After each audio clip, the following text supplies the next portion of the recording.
My name is Muhammad Hafiz Fatullah, and I'm here from 3SA01 uh, English faculty, English literature faculty, and where this is where I am. I'm here to say something about my scientific research.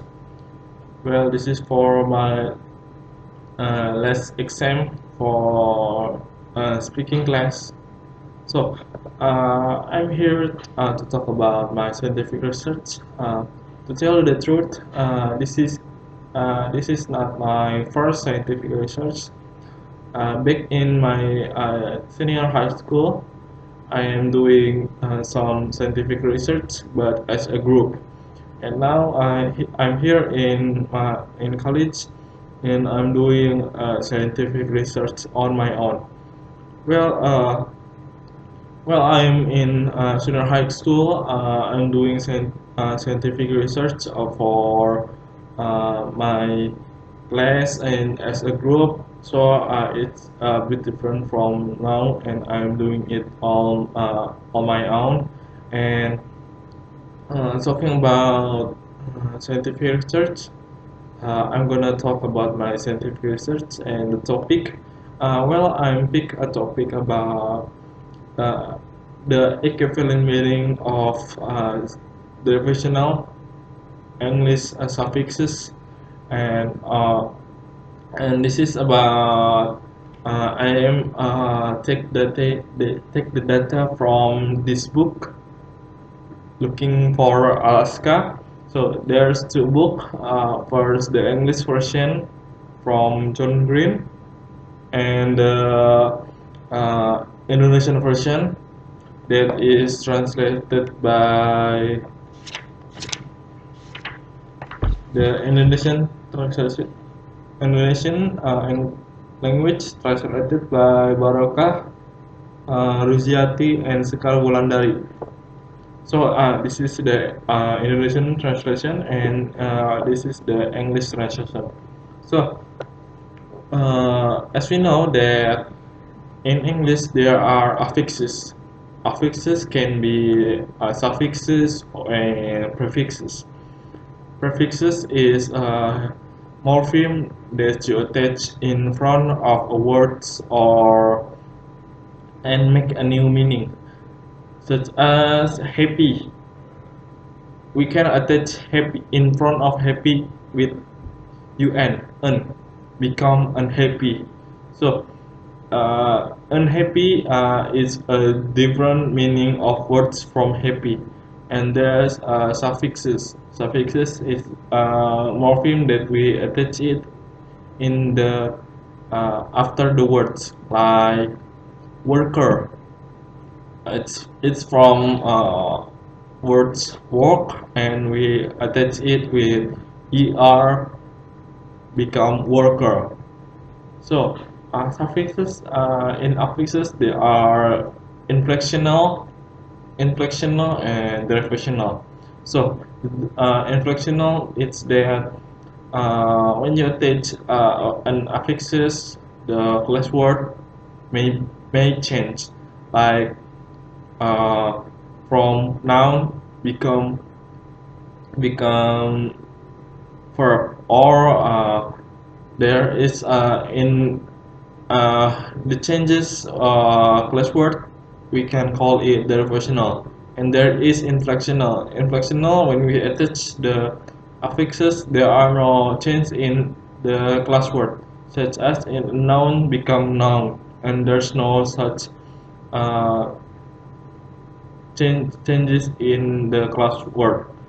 So example, I will take interest in derivational non-forming suffixes and verb forming suffixes in equivalent meaning in Indonesian, such as let's see worker. Worker is from words work plus er, become worker. So let's we see work is from verb words. the class the class the class words verb, and we attach it with er suffixes become worker, and worker is a noun words. So there are changes in the class word from verb and noun, and that is the professional. And let me see in if there if and let's see the equivalent meaning in Indonesian. Let's take example like worker, and if the translation of worker is pekerja, and we can see that pekerja is from word kerja and plus prefix pe in front of it, so become pekerja. Kerja is a Kerja is a verb noun, and we can attach it with per prefix become pekerja. Pekerja is a noun, so there are changes too in the Indonesian, like the kerja become pekerja. So we can see the equivalent meaning of the words worker become pekerja. The two words worker and pekerja is equivalent because the worker we can see the er suffixes is equivalent meaning with pe in Indonesia. We can see that er is become an er is like an agent in verb, like worker, or worker from worker is a verb and become work is a verb become worker. So er is like an agent of who is work, pekerja. And let's take another example like teacher. Teach, teach become teacher, and an agent like who someone who teach, or like someone who work. So in Indonesian we can see also that teacher in become like pengajar. Nah, word pengajar is from ajar. Ajar is a verb plus prefix pe become pengajar. So ajar is verb become pengajar.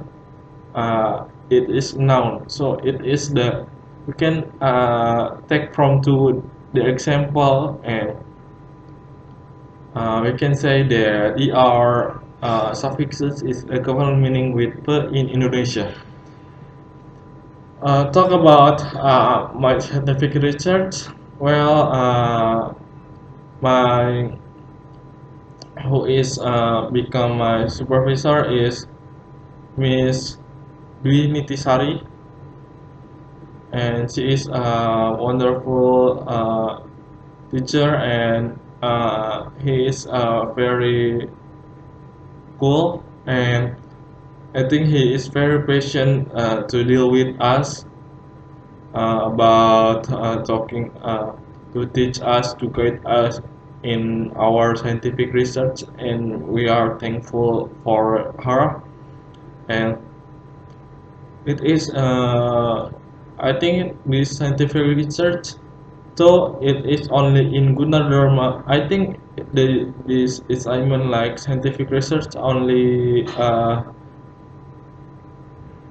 happen in Gunadarma University, because my friends from another university didn't have such assignment like scientific research. Well, I think it's but I think it's a very useful, or very well. It is make us learn to do our own scientific research, and I think That's all about my scientific research because uh, I don't I don't want to talk too much. And thank you very much for attention. Good night.